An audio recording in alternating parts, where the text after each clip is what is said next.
মামা, সবাই তো ঠাকুর দেখতে গেল, আমাকে ঠাকুর দেখতে নিয়ে যাবে না মা?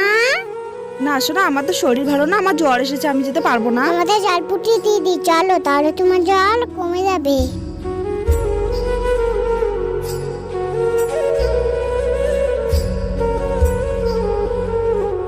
তোমার মতো জল ফুটিয়ে দিলাম, আর তুমি উঠবে না। হ্যাঁ, তুমি বসে থাকো। হ্যাঁ, আমি তোমার সব কাজ করে নেবো।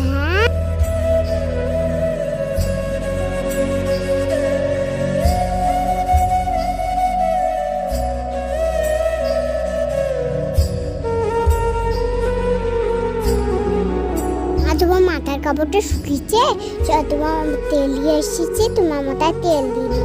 তোমার লাগতেছে, আমি তোমার মাথায় তেল দিয়ে দিছি। এবার যাই, তোমার সব কাজ করে নেবো আমি। হ্যাঁ মা, এবার থাকো তো, আমি গেলাম।